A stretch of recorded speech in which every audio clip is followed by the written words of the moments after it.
Close your eyes and imagine. What if the things in life that cause us the greatest pain, the things that bring us grief, are challenges? Challenges designed to help us grow, to ultimately become what we were always meant to be.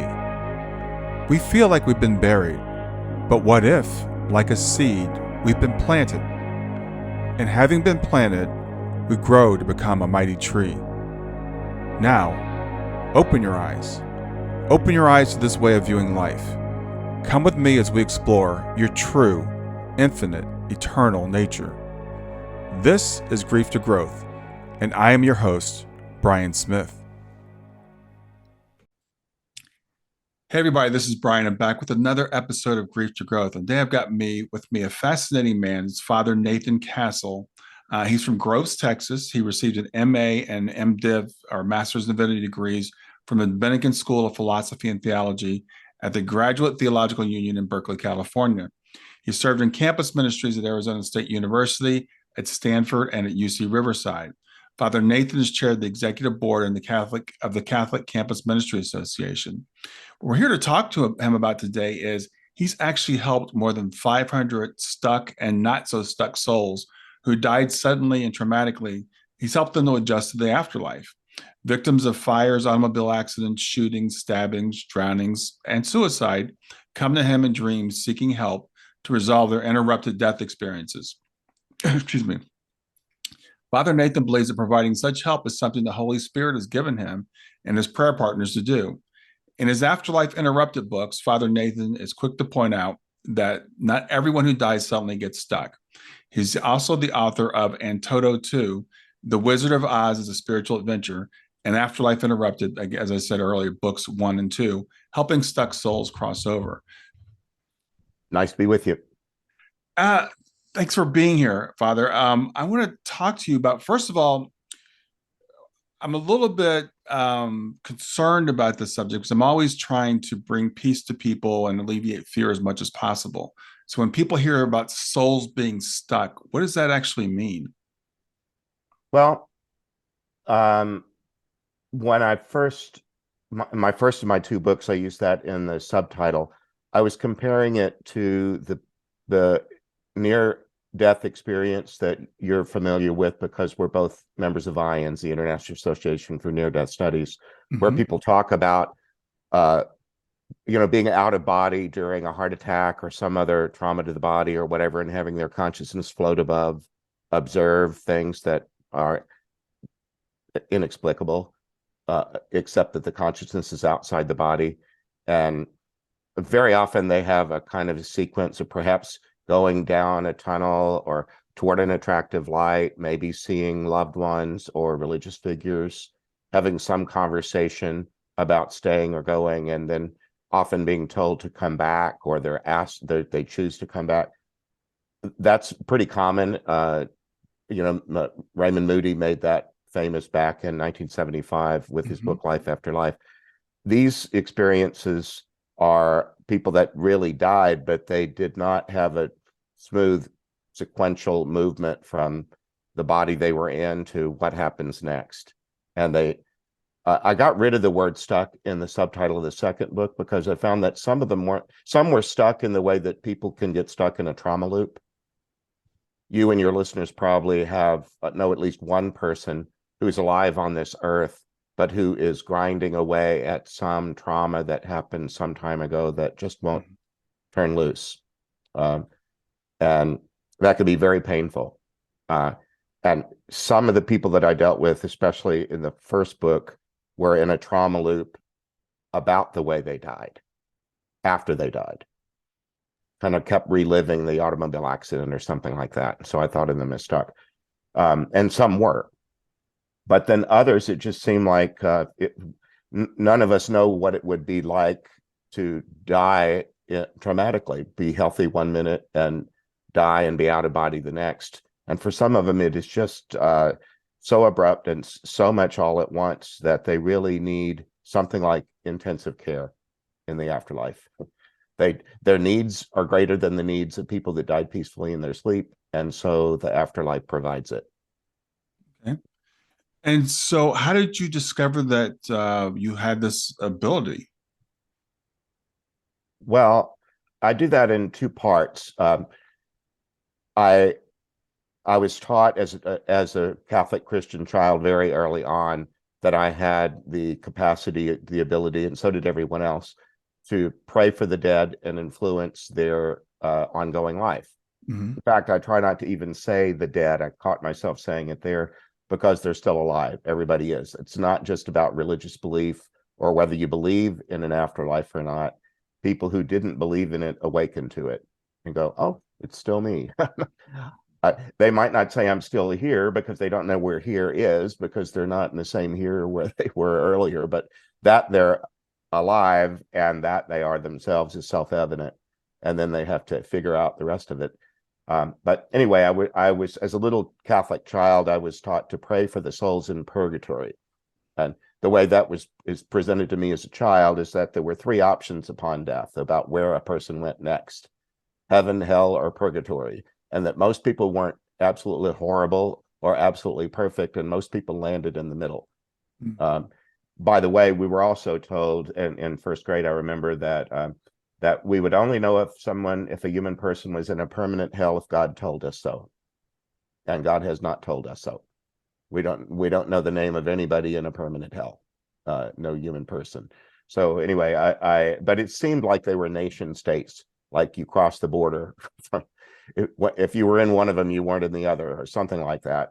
But we could help people who were in purgatory to go to heaven by praying for them. And so, and then both of my aunts were Dominican first grade teachers. Um, I keep a picture of them handy. Can you? I guess some people are listening to this, but I'm showing a picture Oh of two yeah. nuns Hmm. from about 1937. They're Oh my wow. my dad's siblings, and they were both first grade teachers. So I had my mom, my dad, my grandmother next door was a mystic, and I had two aunts that were Dominican first grade teachers. I had lots of input about spiritual practice very early. So I was one of them told me that uh, God hears everyone's prayers, but the prayers of children go straight to God's heart, and that you have a superpower as a child to pray for anyone and everything you can think of. Don't waste your short childhood. Pray for everyone and everything you can think of.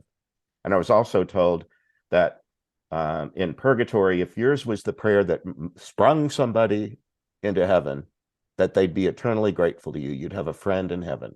And I thought, well, that sounds like a pretty good deal. And so I would, I am, my dad and mom didn't go to college. They grew up during the Depression, and that was just not going to happen. But by the time they started having us, I was born in '56. There were five of us, and they got started college funds for each one of us in the first week of our life. Hmm. Each of us had a little passbook savings book with our name in it and numbers that got bigger every time you went to the bank, Hmm. and we never made a withdrawal from that. It was always, you were to be conscious that when you got big, there'd be big money Hmm. that would pay for your college. So anyway, when we went to the bank, it was obvious that the people that ran the bank planned to make you wait in a line. There might be 6 teller booths and 3 people working, or those zigzaggedy ropes that go around and around in a lobby to make everybody wait their turn. Right. And somehow that became purgatory for me. Oh, okay. I thought there must be people that are one step away from getting served, getting into heaven, and there's somebody that just walked in the door and must be discouraged because they're all the way at the back of the line. So I would pray for the one at the front and the one at the back. I'd fall asleep doing this every night, Hmm. and it sounds tiring, but who cares when you're going to sleep anyway? Yeah. I would just fall asleep praying for the souls in purgatory. So years later, in my early 40s, I was a priest then by probably about 15 years. I was on a retreat. I was dreaming in the night about finishing a round of golf, going into the bar with a friend, and finding that we were in a silent auction for a charity. I've run charities most of my life. Fundraising is part of the deal. And so I was standing there in a fundraiser. So it's still kind of my life. Hmm. But on the far wall, there was this nasty uh, piece of art in a frame that I just said to my partner, look at that god awful thing. Who would donate that to a charity? It's horrific. But it was horrific in a way that was attractive. The Hmm. way that maybe are ashamed to admit that we want to drive slow by the wreck on the freeway to Oh yeah. look at it, you know. Uh, it had that appeal to it. And I went toward the painting and it moved towards me, or the framed art. And when we kind of met in the middle, and suddenly the images inside of it started moving, and it was a guy on fire, young man, sitting on the radiator of a car. He had not been in a wreck, but for whatever reason, in he was on fire on the engine of a car, Mm. and he was screaming.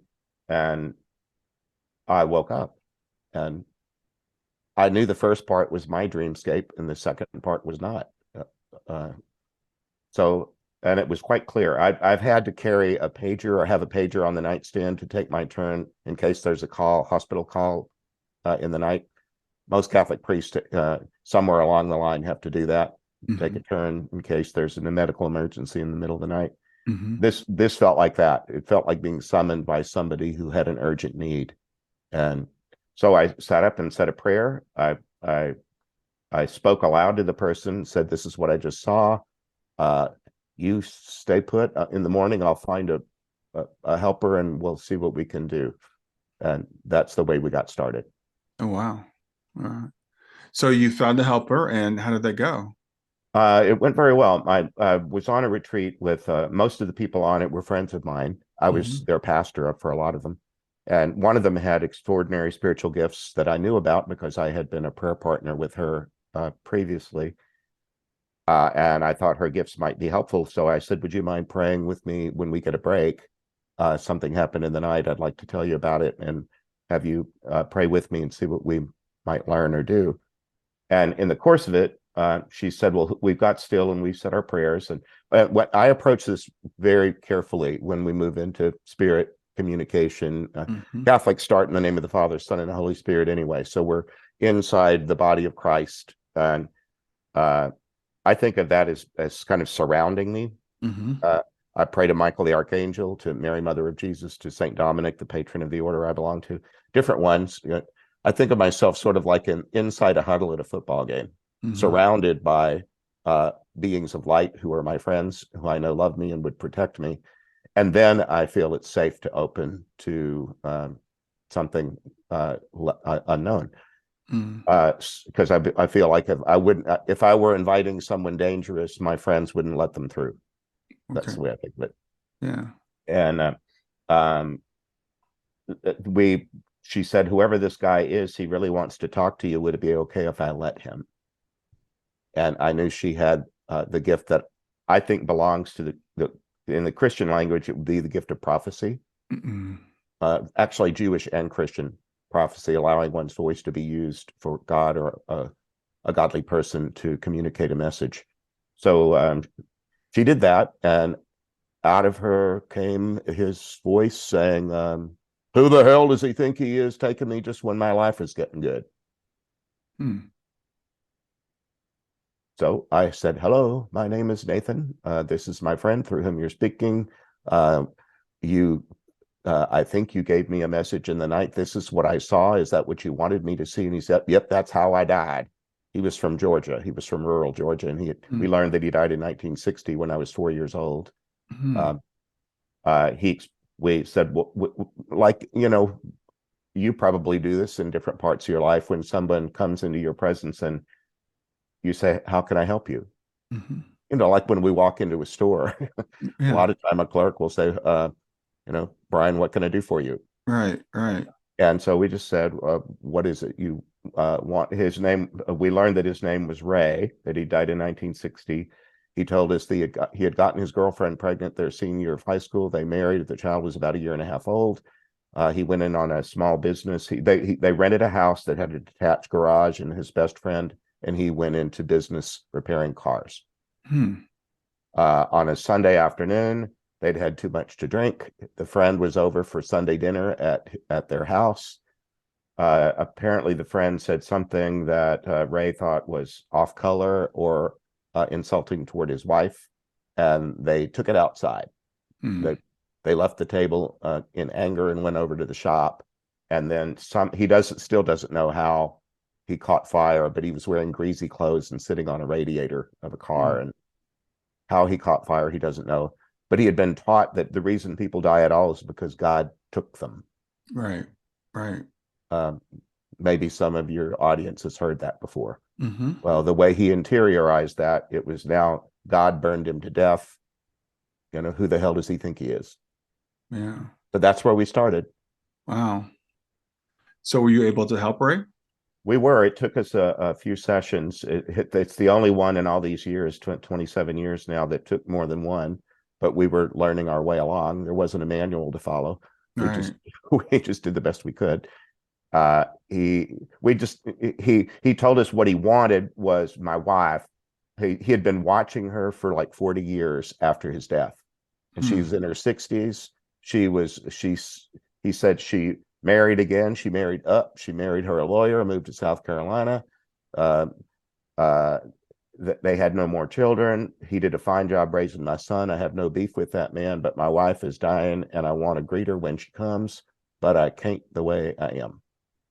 Hmm. And uh, somebody asked me once if I was mocking him with the accent. I'm from Texas. The accent's not hard for me to put on at all. I Uh, understand. Yeah. uh, and he had one. And so anyhow, we learned that that's what he wanted. He wanted to greet his wife when she died. And I said, well, okay, but I said, what have you been doing for the last 40 years? And he said, nothing much. I said, have you met anybody? No. Uh, uh, he wanted there to be nothing. Hmm. And so he created in his afterlife the closest thing to nothing that he could. Wow. Wow. And in it, well, we said, well, that there's not nothing. You're talking to me. You're Right. you and I'm me, and there's that you did that to yourself, and now you want out of there. So we need to figure out how to get that, how to have that happen. Um, I said, it seems like we ought to at least get you in circulation. Could we get you moving? I said, how did you get to know about God at all? And he said, my mom. And I said, well, tell me about that. And she said, well, she used to make me kneel next to my bed and she beat me while I prayed. Wow. So I said, why she do that? And he said, I don't know. She just did. And I said, well, you didn't get to raise your son very much. He was only a year and a half when he died. But if you'd Mhm. gotten to raise him, do you think you would have beat him while he prayed? And he said, of course not. I said, well, then would you hold a thought that maybe the mother that taught you about God by beating you while you prayed might have given you a kind of an odd idea? Uh, Mm. you know, and I asked him, did anybody ever uh, decide how you were in a way that was wrong? Did anybody ever say something about you that wasn't true? Mm. I said, well, do the math. You're small, God's huge. That happens to all of us, and it happens to God every day, every minute of every day. People are always saying things about God that aren't true. That's just the way it is. Would you be willing to change an idea or two? Well, he didn't like that because mostly we like being right. You Yeah. know, Yeah. most of us don't want to change our mind. Right. Sometimes I'm a preacher and I'll ask people, when's the last time you changed your mind about something important? Uh, Yeah. and Yeah. people It's often have to think about it. it's not easy to do. Yeah. No, it's one thing when you're ordering off a menu and you decide, oh, on second thought, I'm going to have the other thing. But we don't do that very much in the way that we form our opinions in adulthood. Even kids can be stubborn that way. Right. So I said, well, your cancer's got its own schedule and it's not going to wait on you. You've just told me that you've had 40 years and not very much. And now you want to go fast. So I'll help you go fast, but you're probably not going to like it because people don't like being pushed. And Hmm. I'm going to push you not because I'm pushy, but because you've asked me to help you hurry up. So Hmm. I said, well, what about I said, don't you think we ought to get you in circulation somehow? Uh, Hmm. to go from isolation to communion with your wife when she passes, maybe we ought to practice. Could we invite somebody to come and be with you that might take you for a walk or something? And I said, I almost mentioned the mother, and then I thought, no, not the woman that beat him while he prayed. What Right. about your dad? He said, well, I didn't know him very well. He died when I was 10. He died in the war. And I said, Vietnam? He said, no, Korea. Well, Vietnam hadn't happened in 1960. I just had my wars mixed up Right. for Right. a second. But I said, well, what if we what if we asked him to come and be near you, but not too near? So you could size him up. Could you kind of draw a line somewhere? He can come this far and no further. I want you to feel safe. Mm-hmm. And Mm-hmm. so he said I could do that. I told him sometimes if I'm in a circumstance where I don't feel completely safe, I stand near the door, Mm-hmm. or maybe I limit the amount of time I'll be with somebody. Yes, I'll give you 5 minutes. Could Right. you do something like that? And he agreed. So I said, well, God, Ray would like to uh, see if his dad's available. And within 10 seconds, he said, oh my God, look over there. And I said, well, I can't see what you're seeing. Well, it's my dad. Well, I said, do you think you're being tricked? Or do you feel scared? No, it's just my dad. I Mm-hmm. said, okay, well, then we're going to leave you guys alone.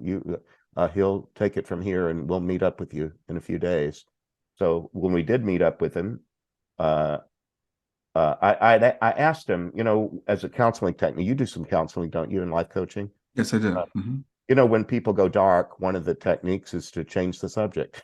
Right. I go light, oh, okay, well, what's your favorite color? Mm-hmm. Or get them thinking about anything happy. And Right. so I said, well, did you and you were kind of scared of your dad and you didn't know him very well. He was away at the war and then he died. Did you guys ever have a good time together, just as a father and a son? And he thought about it. And he said, yeah, one time we went and looked at cars. And of course, he had an auto repair business. So he kind of had a thing for cars. Mm-hmm. So I said, well, that's good. Well, anyway, I'm going to ask for him to come. And he did. And we'll leave you guys alone. When we met up with him the next time, we asked, how did it go? And he said, it went great. We went and looked at cars. Oh, wow. And I said, well, how did you do it? He died in 1952 and you died in 1960. And it was now almost 2000. I said, did you have to time travel? He said, no, no, we went and looked at the new ones. Interesting. I didn't go into any detail. I didn't need to know, what town or what corner or what car lot or anything. Somewhere they were looking at cars. Just two Interesting. guys Mm-hmm. using that as a way to get together. So anyway, we worked on him a little bit, and then I said, I think I know what it is that you're going to need to change, and I don't think you're going to like it. And he said, what? And I said, well, I think you're a caveman. Every time you talk about your wife, you act like you own the rights to her, and that if you had your way, you'd grab her by the hair and pull her into your cave. Mm-hmm. He didn't like that either because I was being pretty blunt. And I Mm-hmm. said, you were only married a short time. Now she only had two husbands, and you're the only one who's died. So you're the only one over there. She only had one child, and that was with you. You're very important, but you're not the whole show. She's in her 60s. She might have parents that have died who loved her, siblings, people that you never even met that she loved. Uh, I think there's probably going to be at least a small group, and that you'll be a part of it. But I think if you just calm down and accepted your place without being a caveman about it, I think it probably work. Hmm. And so he, we had to go. It's funny because you'd think that when you have this kind of thing going on, that time stops and you just you go on and on. But I don't know what you're doing after this podcast, but I bet I'm not the only thing you're doing today. Uh, A few things to do. Yeah. we always do. And the person that I was with was my partner, and I were both very busy people. So Mm-hmm. we'd make an appointment, but the time would run out. And so we would say, okay, Ray, we got to go, but we'll see you soon. And it worked just fine. And Mm-hmm. anyway, to end the story, he the next time that we met up with him, he said, well, what's new, Ray? And he said, big news, my wife passed. And I said, oh, well, tell us about that. And he said, well, it was kind of like you said. There were just a few of us, and you'd have been proud of me. I was a perfect gentleman. Hmm. Hmm. Wow. He got to be there, but he was a perfect gentleman. And I said, well, I knew you had it in you. That's all you needed to do is chill a little bit. Yeah. And then I said, I guess our work here is finished. We helped you do the thing that you need to do, and you don't need to hang around here. And we've got other things to do. So I guess we're going to say goodbye, huh? And he said, yes, sir, I think so. I said, well, it was like saying goodbye to the friend you'd never met. I'd never seen it, laid eyes on him really. But Sure. I just said, well, I'll tell you what, Ray, you know how to watch people for a long time and keep an eye on them. And now you know how to help them cross. And so I wonder if you would just keep an eye on me. And when it's time for me to leave my body, would you be there to greet me? Hmm. And he said, "Why, sir, I'd be most honored. Just look for the perfect gentleman." Wow, And so he's the first story in the first of my two Afterlife books, and I call that chapter Ray, the Perfect Gentleman. that's So awesome. that's how it all got started. So so he came to you in a dream, and Correct. you have this partner, and I don't hope this word doesn't offend you, but someone that can speak to people that are dead, for lack of a Hmm. better word. We call in common vernacular, we call them a medium. You Hmm. said this person has a gift of prophecy. Do you see this as being similar? I have the same gift, and um, in my Catholic church, the words medium and channeler are both negative. They're Hmm. like radioactive, Hmm. and so I don't use them because they offend. Right. Uh, but I'm a preacher, and words is the media of, and medium is from media. it's Exactly. it's That's what medium uh, is. Yes. it's there's in and of itself, both of those words are innocuous. It's just that uh, uh, ideas of the demonic or spooky or Sure. biblically forbidden or whatnot get attached to them, and I understand that. And I believe that the letters of Saint Paul in the Christian New Testament list a lot of extraordinary charisms, and this one Mhm. is that. Uh, and so I just think it belongs to the gift of prophecy in the list that Saint Paul created. Sure. Sure. And I think it's for me, it's sad the division between what we call spirituality or new age or whatever and the traditional religions, because a lot of it is the same thing with different language. And I know that some people teach that it's forbidden to quote speak with the dead, but that's what you're doing. You're speaking with people who have crossed over, and you're assisting them. Well, we don't all get to remake the world when we wake up in the morning. Right. You Right. don't get to make the whole world conform to your way of thinking. We just have to live in it and do the best we can. And I I've been public about this work now for about 5 years, and I encounter a little bit of critique around it. On the other hand, anybody who has ever said a prayer to Jesus is talking to somebody who died. Exactly. It Yeah. was in all the papers. It was He died very famously. Yeah. Exactly. And then inside the Christian New Testament, he also, on the Mount of Transfiguration, talks to Moses and Elijah, Absolutely. each of whom had died centuries previously. So it there's a there's some context needed, and I don't entertain uh, at a party by uh, bringing through dead people or such thing. I don't Right. ask for tomorrow's lottery numbers. I do nothing like that. All I'm Right. doing is something I believe that the Holy Spirit's given me to do. Right. So, how many people would you estimate you've helped cross at this point? Well, there've been I didn't write them down early on, so I don't have an exact number, but somewhere in the neighborhood of 500. You mentioned it in the intro today. Wow. Although some of them are in a group. They're not always one by one by one, as the Ray story was. Sometimes Hmm. they're groups of people that died in a similar way or in the same event. Hmm. Hmm. And uh, they're when those happen, they're not there'll be an opportunity for people who are kind of gathered in the same place. I have a podcast also, and right now in my podcast, I'm telling a story of Buddy that who um, who now is the conductor or something like that. He didn't want to be the conductor. He was in a place where everyone there had died in the collisions of cars and trains. Hmm. So that's what these people had in common. They had died suddenly, abruptly, because they were in a collision involving a car and a train, or a Okay. vehicle and a train. Okay. And in that story, he explained to us that there were all these people that were together, but they weren't really interacting in a happy way. They were like people waiting at a bus stop or something. Hmm. It wasn't punishment, and it wasn't painful. It was just kind of bland or boring, and but they were all in a place where they couldn't move because there was a train track running through it, but a boulder was on the train track. Hmm. So that was what he showed me in a dream. Right.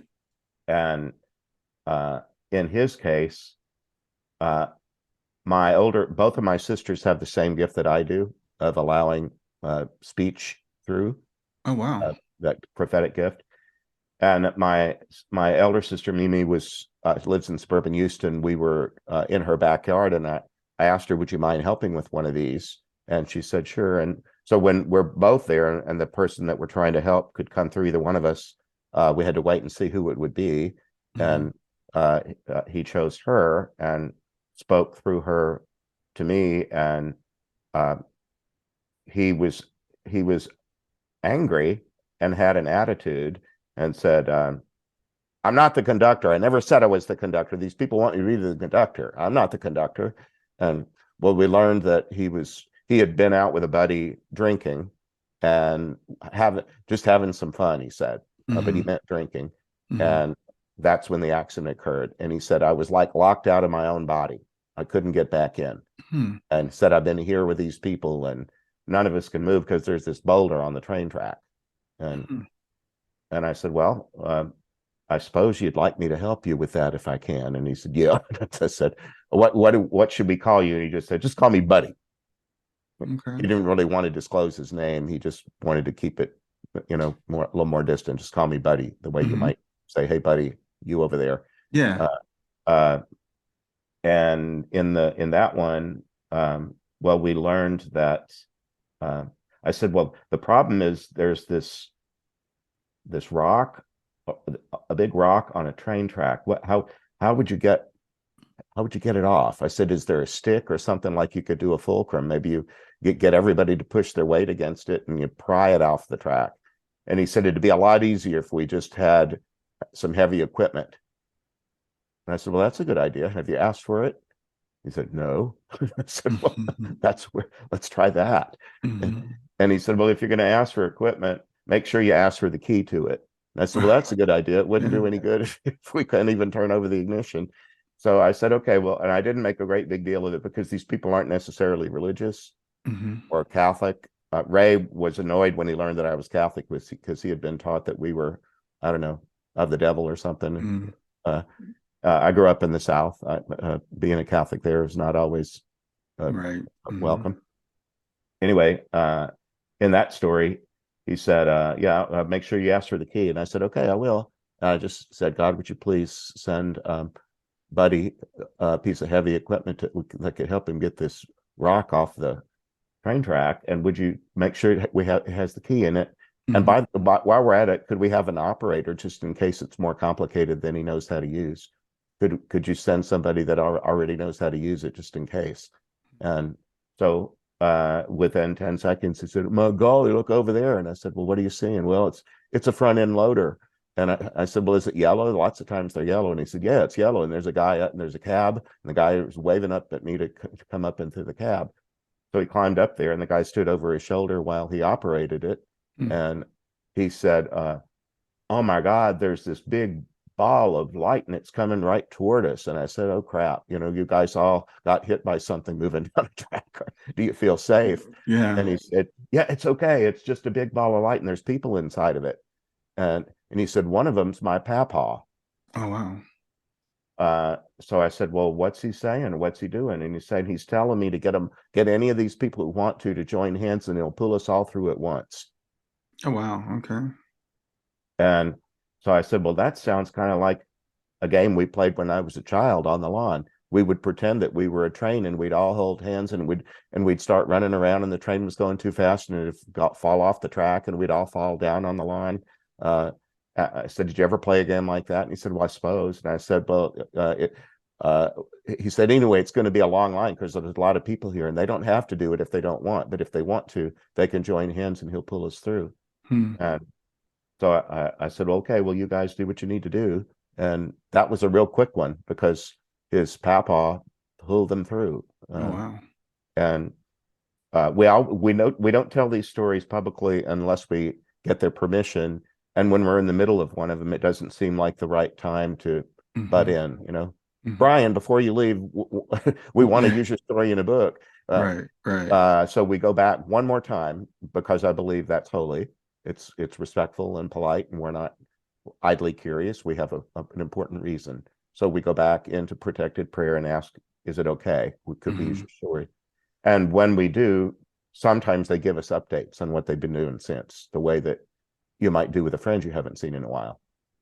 Like what kind of updates? I'm curious. Um, well, I'm thinking of a young woman who died.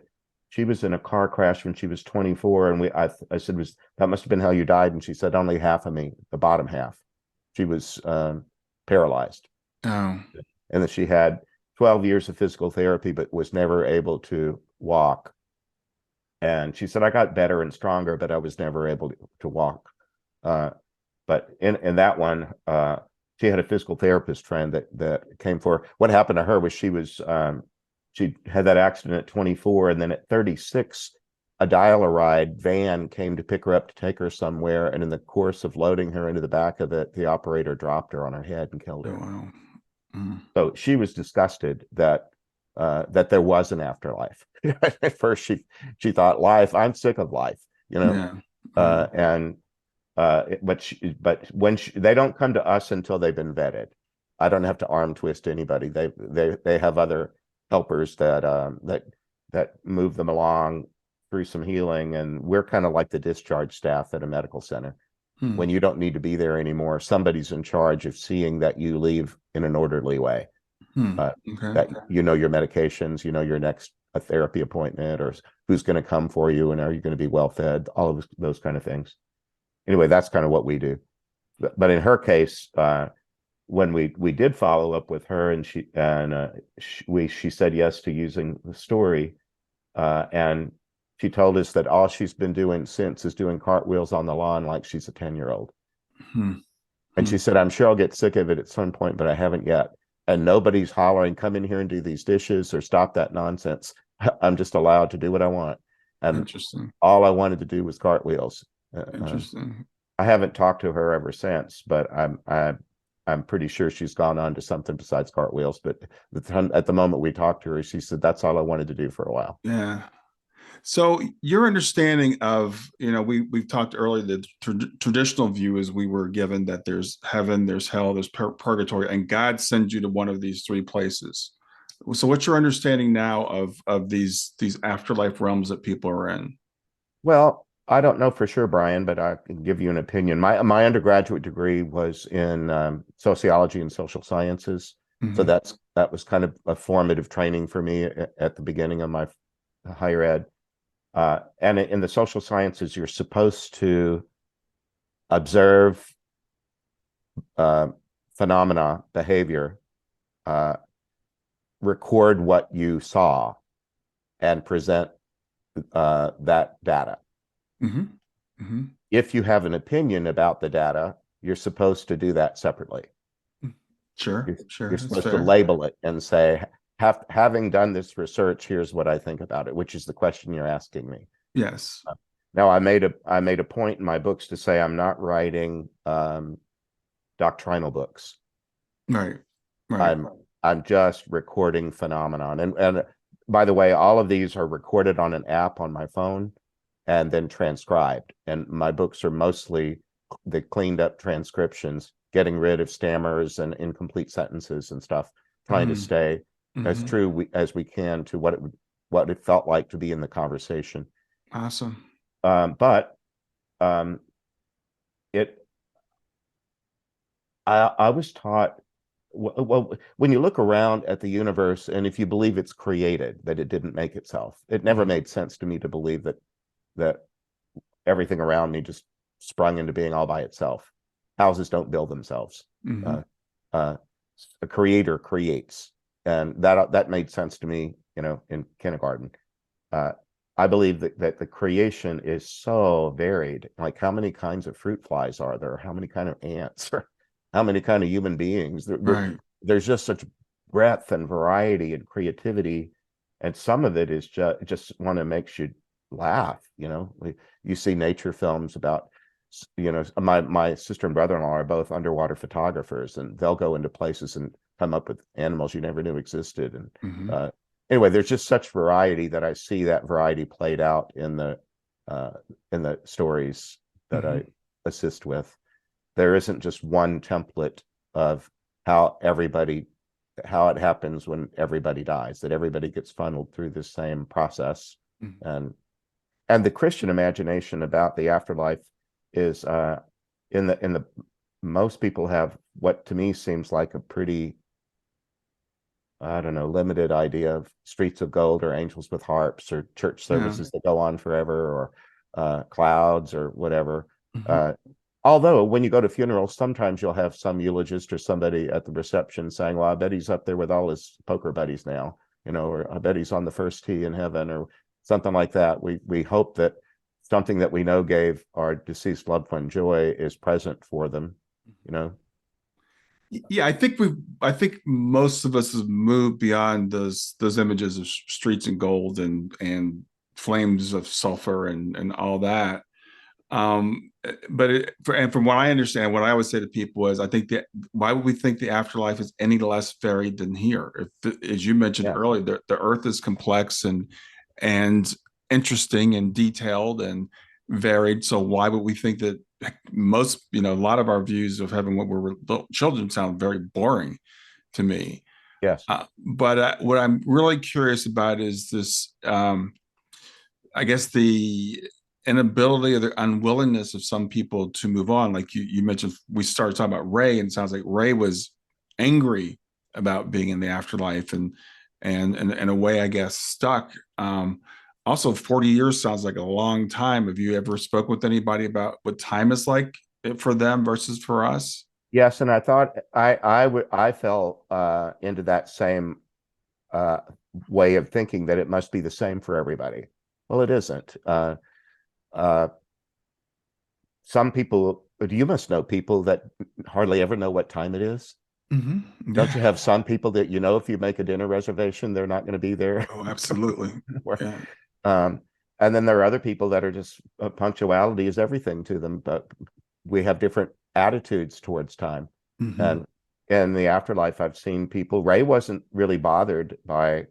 It's not like he felt like he'd been in jail for 40 years. He Exactly. he um, he wasn't being punished.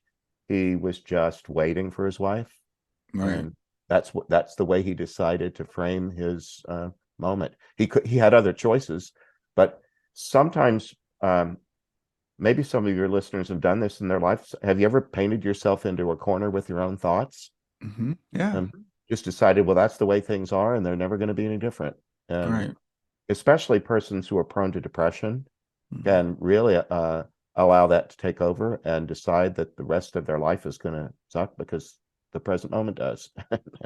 It's never going to change. And Yeah. uh, well, anyway, people can do that after they leave here too. And but one of the things that I've seen is that truth is very important. And in Christian language, Jesus speaks of himself as the way, the truth, and the life. Hmm. And sometimes in my own relationship with him, I'll call him truth, especially if I'm confused about a thing. I'll say, "Hey, truth, come Hmm. sit over here by me. I I need to get to the truth of this conundrum that I'm in or this problem that I'm struggling with." Hmm. And I've seen that people have to come to truth, and when they do that, they free up. The truth will set you free. Right. Right. You see it in like 12-step programs where people they quit denying their addiction, whatever, or blaming everybody else for their Hmm. troubles or whatever. They come to truth, and as they do, they move into freedom. I've Right. seen the same pattern in this afterlife. So Right.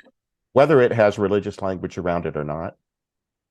So would you some people are going to ask, well, why doesn't God send angels to them? Or where are their spirit guides? All Why do right. they need someone Their like angels you? are their angels are always with them. But just as a lot of people right now are not aware of the presence of their guardian, I call them a guardian angel. Others might call them a spirit guide or something else. Hmm. But a lot of people uh, aren't aware that they have a guardian, or if they do, they really don't have an active uh, imagination involving them. They don't Hmm. ask them for anything, or uh, anyway, they can.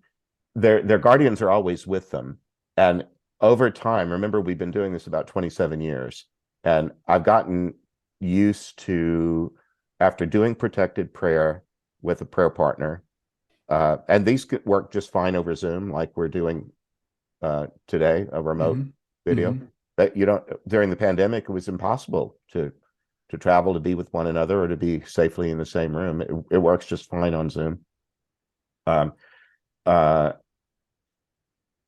I very often, after I've read, done the protected prayer and read the dream story to my prayer partners, after we're still, I'll say, could we please have the assistance of the guardian of the person who brought this story to give a little clarity that might help us today? For Hmm. example, a person might show me their death in a car accident, but not let me know whether they were male or female. Okay. It's helpful to know that. Hmm. Uh, Sometimes I have an inkling that I'm not in the United States, that I'm in some other country. Kind of helpful to know that. Um, there might be or there might be a crowd scene, and I'm not sure exactly if I'm helping one person in the crowd or everybody or what. So the guardians they'll come on the line and they'll talk a little bit about, they'll give us some clarity, and Hmm. then they'll say, now I'm going to slide aside so that the one that I love and assist can tell their story. Okay. Yeah. Yeah. It's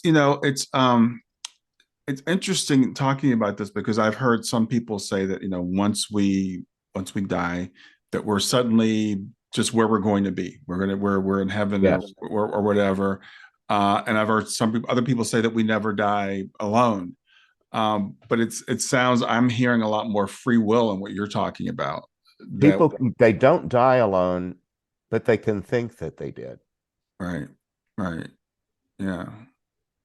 And there are people living that way who feel like they're all alone. But when I counsel people who are all alone, I push back against that idea, Hmm. and and, and say, uh, "Who loves you?"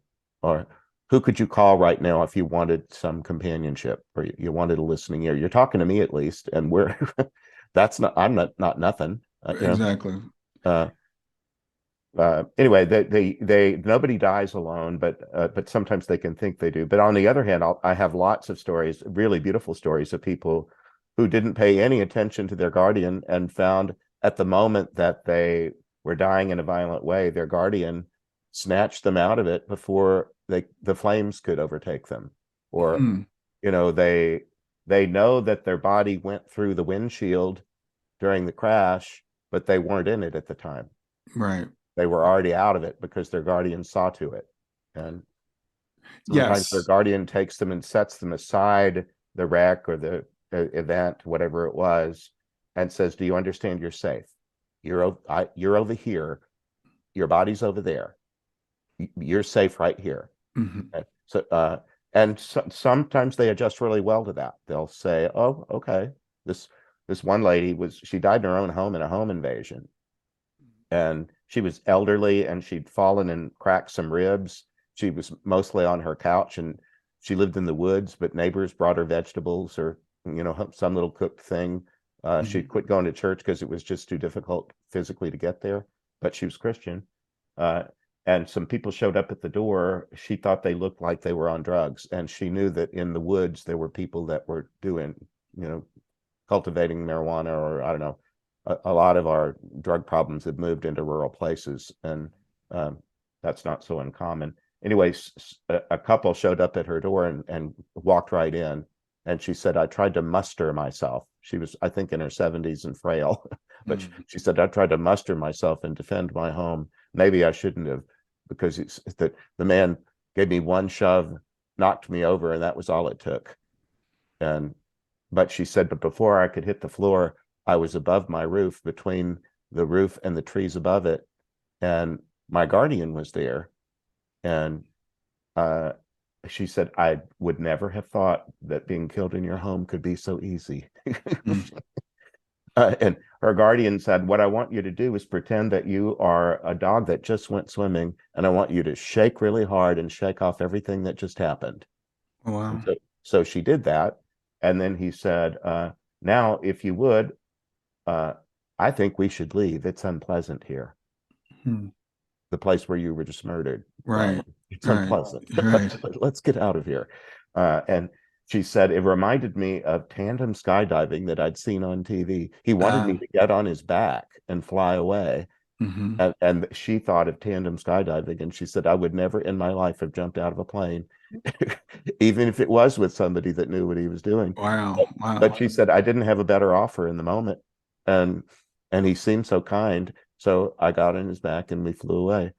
And so anyway, and that one was real sweet because she said, well, the reason that we're here right now is because it's time for you to move yet again. And it's time to make another move. And we usually ask people, can you think of anybody that you loved that died before you that loves you?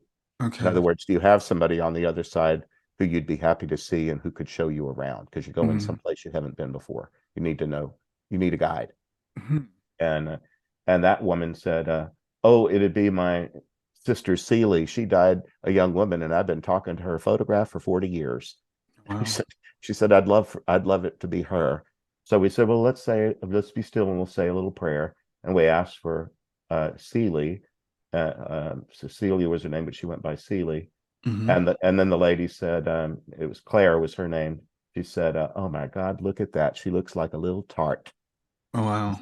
Well, what are you seeing? And she said, well, you remember when the airlines were young, they made all of the stewardesses be thin, and they gave them these little uniforms that looked like they were in the military or something. They had little. She struggled with the word epaulets, those Mm-hmm. those fancy braid that's on the shoulder.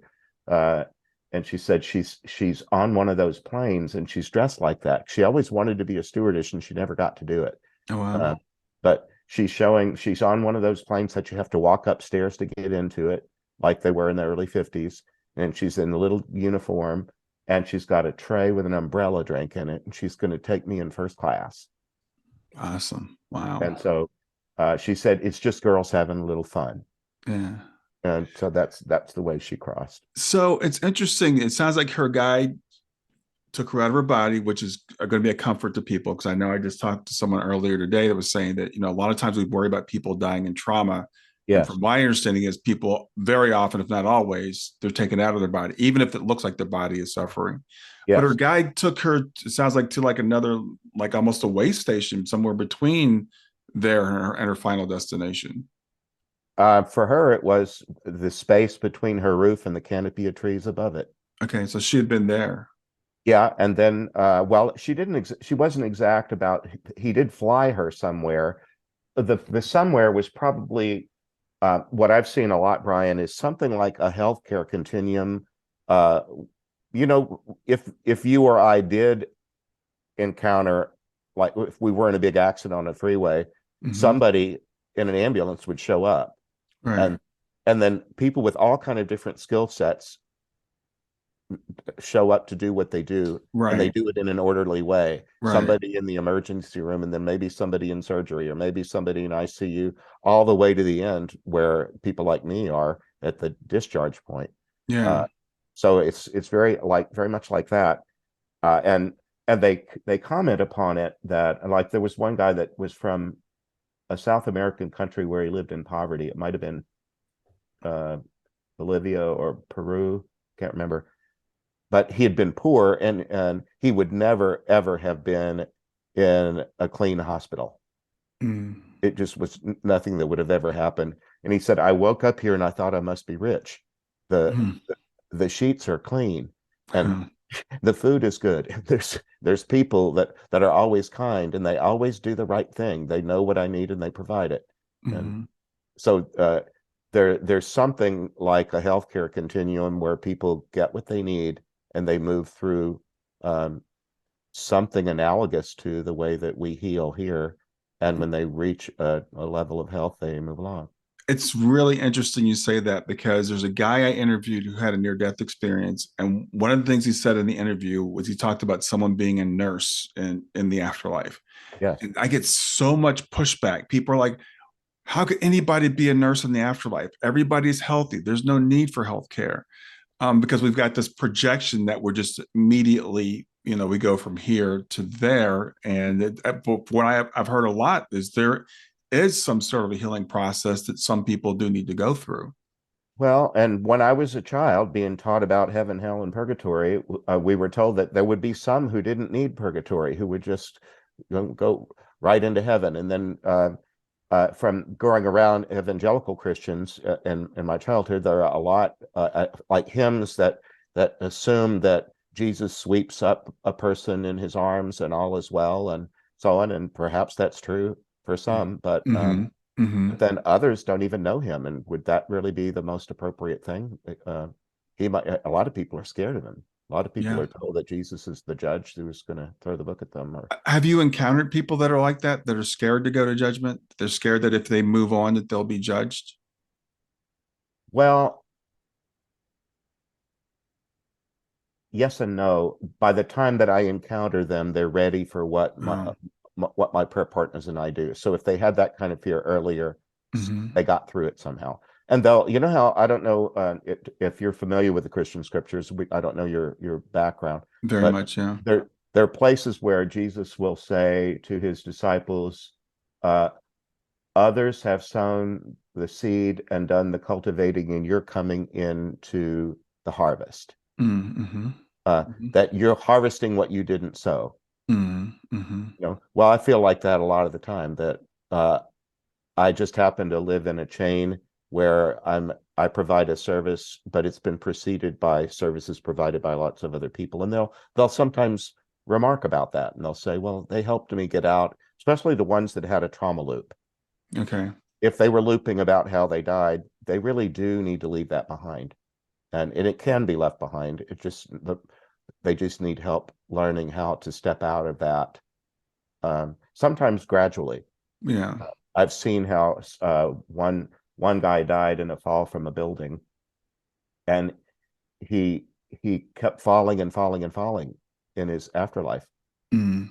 He just couldn't let himself hit the ground, even though his body actually had done that in his afterlife imagination. Right. He wouldn't Right. allow that. And his guardian got frustrated with him and said, "All we ever do is fall. Could we just take a break and go up instead of down? Would you just get on my back and we'll go up for a little bit? And as soon as you say the word, we'll start falling again, if that's what you want."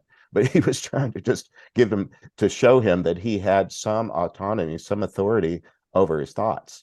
Yeah. And sometimes a person that's in a trauma loop, um, PTSD sufferers, for example, Exactly. sometimes that's the way out of that. Sometimes they need to be shown, here's some techniques when you're sick and tired of that. Here are some techniques to take a break from it, even if it feels like you have to go back to it in a kind of compulsive way. You can at least take a break, and here's how to do that. And then after a Mhm. while, maybe they can do that for longer and longer periods until the problem is resolved. Yeah, absolutely. I think, well, I work with people in grief and trauma, and you're spot on about trauma and about getting in those loops. And we know it's not good for us. We know it's just causing us pain. But we still torment ourselves by going back to that event. And so, do you have any suggestions that we can do that people can do now to prepare themselves for when it's our time to cross? Yeah, several. One of them is do your best to live in the present moment. Every kind of spiritual teacher of any kind has some way of talking about the present moment being the most important moment. Um, that even in the C.S. Lewis, did you ever read any C.S. Lewis? I have this. Mhm. In the Screw Tape Letters, he talks about that. The Screw Tape Mhm. Letters is one, it's my favorite book of all time, and it's this allegory of a senior demon and a junior demon, and the senior one's trying to teach the junior one how to ruin a human soul, and he Mhm. teaches them get them to focus on the past. It's it's frozen. It no longer moves. We've had great success with widows in this regard. Oh wow. Yeah, I forgot Get about that people line. Yeah. get people to muse about what used to be and will never be again. Mhm. And you can ruin the present moment that way. Or if you can't do that, try going into the future, which is always the most uncertain part of time because it hasn't happened yet. Mhm. So it always has a falseness about it because anything that they think about the future might not be so. And then you can ruin their prayers, which is great fun. You can get them thinking that they're in charge of the future, but because they imagine it and they want it. And So get them praying for the thing they want, and they'll think that the enemy, which is what Lewis calls God, has even taught them to do that. They're to pray about their future and ask for future things. So get them thinking that they are in charge of the future that they're imagining. Uh, but then if they're at all advanced, they'll know that they don't always get what they want. So they're going to have a plan B and then a plan C. Get them praying for all three at once. They'll exhaust themselves, and it's great fun to watch. But Yeah. anyway, he says, just get them not to get, don't let them get on the present moment, because it's the moment most like God. In Wow. fact, the present moment is lit up with those resplendent rays that cast their like ghastly luminosity into the pit of hell. Yeah. The Yeah. present moment is to be avoided at all costs. So conversely, stay in the present moment the best you can. Be grateful for the present gift. Ask for the present uh, strength to deal with the present challenge. That's real important. Yeah. So is forgiveness, forgiving oneself and forgiving others even before they ask. Right. And Yes. from the Christian tradition, Jesus, he didn't wait till anybody said they were sorry. Right. On the cross, he says, "Father, forgive them all; they know not what they do." And Yeah. so, and that's easier said than done. But it's, even if you don't feel like you can do it yourself, go to your higher power and say, "I can't get this done myself, but would you give me the help I need to forgive?" And then if you have to do it, over a long period of time, well, then be patient with yourself. Forgive and forgive and forgive and forgive until you don't need to anymore. Yeah, absolutely. Well, Father Castle, it has been wonderful speaking with you this afternoon. Could you remind people again of the titles of your books? Yeah. And if you're Hey, willing for people to reach out to you, if they have questions or they want to connect with you, let me know. Let people know how they can do that. okay. The first one, I don't know if you can see it all the way in the back on the wall. There's a print of the cover of my first book that's An Toto 2, The Wizard of Oz as a My Spiritual favorite Adventure. movie. I've written, many people have written books about it, but I have my own spin on it. Yeah. Uh, and then in the series we've been talking about, Afterlife Interrupted, in the first one, I subtitled it Helping Stuck Souls Cross Over. We Hmm. kept the same graphics in the second book, but got rid of the word stuck. We just crossed through it. Okay. Uh, Wow. and all three of those can be gotten on Amazon. They're in paper book, e-reader book form, and uh, audiobook. And Hmm. I and my prayer partners do the audio of the sessions that we took part in. Hmm. Uh, my website is nathan-castle.com, nathan-castle.com. If people want to communicate with me, please don't use Facebook Messenger or ask me a question underneath a YouTube. If you want a response from me, go to the website, and it has a form on there where it's real simple. You give me a Yes. little bit of information, and it shows up in my email, and I try to do the best I can to reply. All right.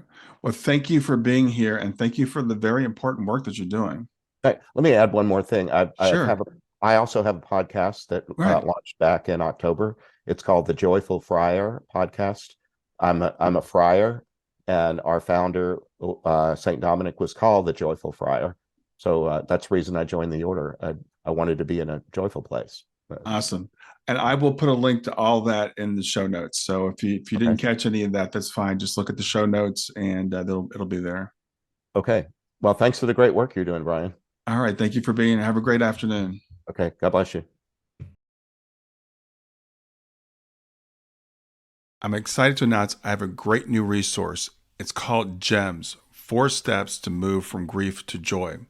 And what it is, it's 4 things that I've found that I do on a daily basis to help me to navigate my grief. And I'm offering it to you free of charge. It's a free download. Just go to my website, www.grieftogrowth.com/gems, GEMS, and grab it there for free. I hope you enjoy it.